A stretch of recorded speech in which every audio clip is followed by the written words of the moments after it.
Welcome back to another tactical fly fisher tying tutorial.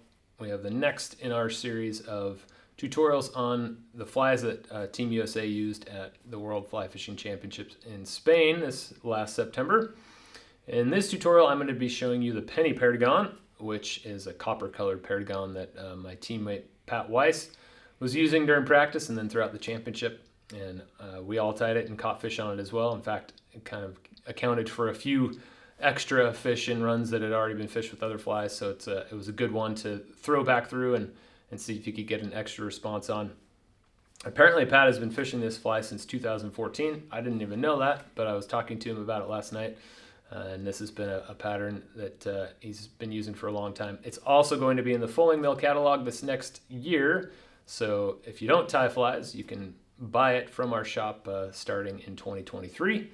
But for now, for all you tyers out there, you'll get a head start. So let's come along. We'll tie the Penny Perdigon. It's another very simple pattern that's only going to take you a few minutes to tie.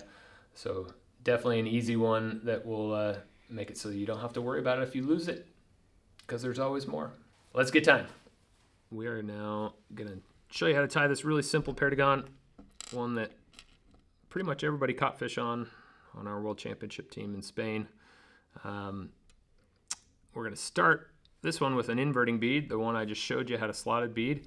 And I get asked all the time, whether I use one or the other, and the answer is I use both, because the inverting beads end up being about 15 to 20% heavier than the same size slotted bead. So if you want to fill in weight gaps in your box, going back and forth between the two types of beads is a good way to do it. So to prep that bead, I'm going to put some super glue on the hook here, just a little bit.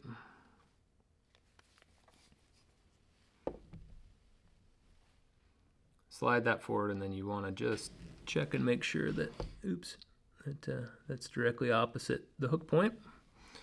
It looks like it is. So then I just line them all up on a block of foam at home. And I've got one that's ready to go here.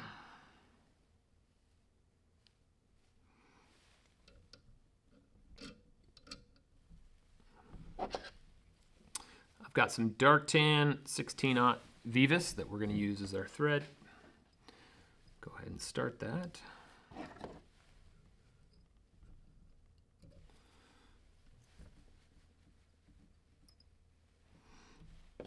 I have a Coq de Leon fiber. Grab 3 of them off this feather. And like I always do, I measure, get about the length of the hook shank, go to that length, transfer to my left thumb and index finger, slide the thread between them, and pinch it there while I wrap loosely around the hook underneath, and then come back vertical and put tension on it. And that'll lock those tail fibers in line with hook shank. Now I'm actually going to form a little bit of a dubbing loop here, and I'm not going to stick dubbing in it, but you'll see what we're going to do with this dubbing loop in just a second. And I have a material holder, which is probably out of the frame on the camera, but that's holding the thread in place behind while I do the next step. And now I'm taking some copper holographic tinsel from Vivus. This is the small size. You could also use the medium. And we used both the copper and the orange tinsel for this pattern in Spain when we were there. And we're just going to tie that in, pull it back until the tinsel is under our thread wrap, so you don't have to trim it off. And just wrap that back, basically to the base of the Coq de Leon tail fibers. And then we're just going to wrap a little bit of thread underneath. You don't need to form a taper, so to speak, but you don't want to reverse taper. So I'm just filling in enough thread that it's going to be a slight taper. Now we're just going to wrap that tinsel forward.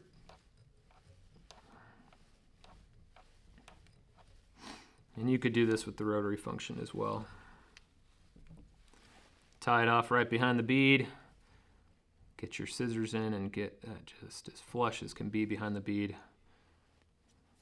And now we're going to take that dubbing loop. I'm going to stick my Stomfo dubbing loop tool in here. And we're going to end up spinning this together and forming a bit of a rope with the two thread strands. And we're going to rib the tinsel with this. And the reason why I'm doing this, if you tie Perdigons that only have tinsel or crystal flash or something mylar plasticky like that, the resin sometimes will stick to it, but a lot of times if you hit a rock with the fly or you catch a few fish and it gets chewed on with teeth, that resin can break free and it just doesn't adhere to the tinsel very well.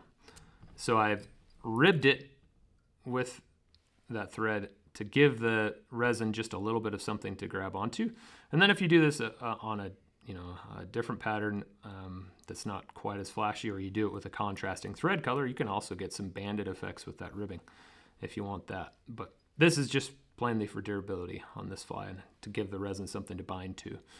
And I just also threw a 3-turn whip finish in there, and we'll go in and nick that thread off. And now I've got, first we're gonna go UV Craft Black, and I'm gonna stabilize with my left thumb here so that I've got resin running down there that's about to blob. I'll get the extra off. Perfect. Now, I know a bunch of you are probably gonna comment and ask why this is on the wrong side of the fly if the fly is inverted. So I did write a blog post on this a few years back about wing cases and whether to invert them or not based on the fly. So if you want to go read that blog post, you can find it on our blog. And hopefully that'll satisfy your curiosity in that regard. Now I'm going to switch to the clear resin. Always, if you're having big globs of resin come out, just swipe the brush on the inside of the bottle like that to get the extra off.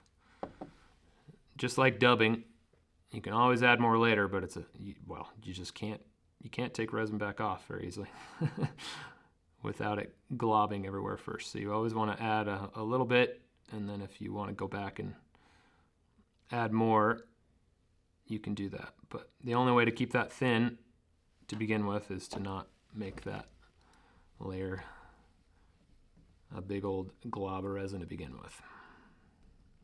And then you can keep that nice taper. You can see that that inverting bead kind of ramps up the taper with that wing case, but it's fine. That thing will sink like the pebble that it's named after and get you down to where the fish are quickly without a lot of weight. And this Penny Perdigon is something that I'm probably going to fish a lot more, I think, over the next year to test where it works best. I'd fished some very similar versions of Perdigons like this in the past with sort of on and off success, but this is one that Pat really likes, and considering that it worked well on the very picky fish, or at least spooky fish that we had in Spain in low water conditions. Thanks for watching this tying tutorial for the Penny Perdigon. If you liked it, give us that thumbs up and subscribe to our channel. The materials for this fly are on our site at tacticalflyfisher.com, and you can find the recipe and ways to buy it, links to buy them, in the blog post that I'll have for it, which you can find the link for that in the video description below.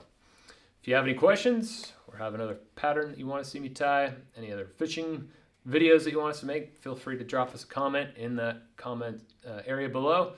And then if you have any other needs for fly tying or fly fishing goods, come on over to tacticalflyfisher.com and we'll be sure to help you. Thanks for watching. Happy tying and happy fishing. Stay warm out there.